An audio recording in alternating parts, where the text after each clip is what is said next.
Afternoon, કેમ કે અત્યારે વાગી ગયા છે 1:45 અને આપણે બ્લોગની શરૂઆત તો બહુ મોડી ચાલુ કરી છે.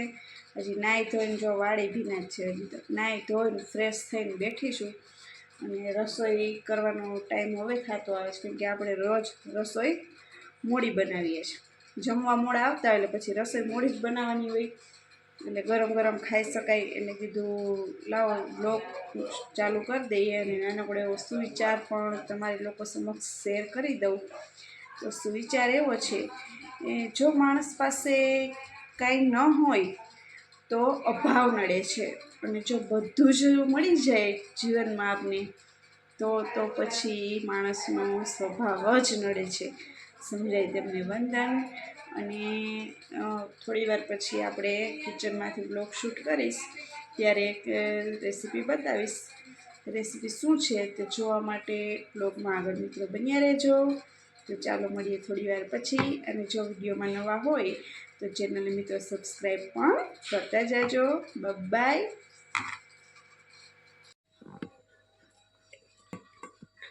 જો ખાટિયા ઢોકળાનો આથો આવી ગયો સરસ મજાનો.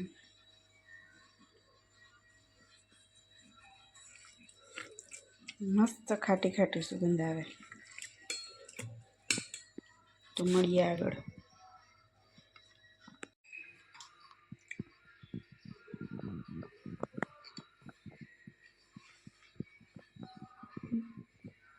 જો આપણે ખાટિયા ઢોકળાનું બેટર તૈયાર કરી લીધું હતું. તો હવે એમાં આપણે થોડુંક મીઠું એડ કરી દઈ, કેમ કે બેટર તૈયાર કર્યું ત્યારે મીઠું નાખ્યું હતું એટલે થોડુંક જ નાખવાનું. પછી આ છે ટાટાના સોડા, બહુ નહીં નાખવાના, નહીંતર પછી ઢોકળા લાલ થઈ જાય.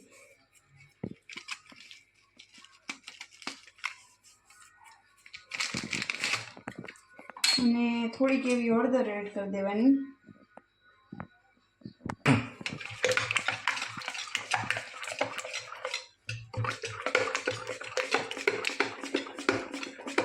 ઓનલી છાશમાં જ પલાળેલું છે ખીરું, એટલે ફૂલ ખાટા છે એટલે હવે આપણે લીંબુનો ઉપયોગ હવે નહીં કરીએ.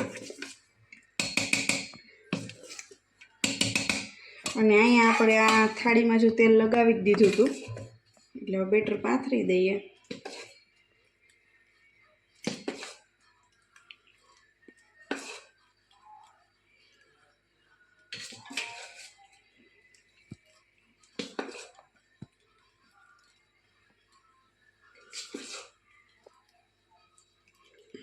બહુ જાડું થર નથી કરતા એટલે સ્ટીમ ઢોકળા જેવું લાગે, પાતળું થર કરવાનું. અને એની ઉપર આપણે હવે લસણવાળી ચટણી એડ કરી દઈએ, થોડુંક લાલ મરચું પાવડર અને કોથમરી. પછી આવી જ રીતે બધી ડીશ તૈયાર કરી લેવાની. તો જો આપણી એક ડીશ તૈયાર કરી નાખી છે, આવી જ રીતના બીજી ડીશ એક તૈયાર કરી નાખીએ. લસણની ચટણી અને કોથમરી. હવે આપણે મૂકી દઈએ બધી ડીશ. અને આ પ્લેન રાખ્યા છે પાછું.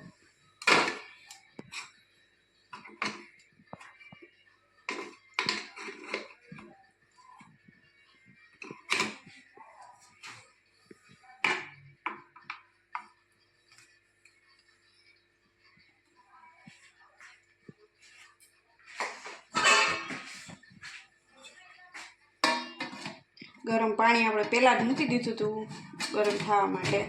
હવે ગેસની ફ્લેમ ફૂલ કરી દઈએ અને 20 મિનિટ જેવું ચડવા દઈએ. તો મળીએ થોડી વાર પછી. ત્યાં સુધી બાય. જો આપણે ચેક કરી લઈ કે બન્યા છે કે હજી વાર છે.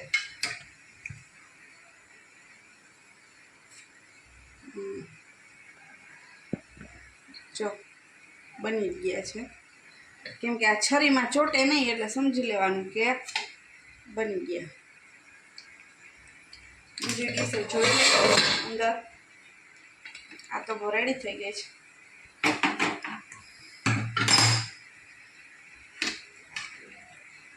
જો ચોટતા નથી જરા, એટલે કે ઢોકળા બનીને રેડી થઈ ગયા છે. તો ચાલો આવી જાઓ તમે પણ જમવા.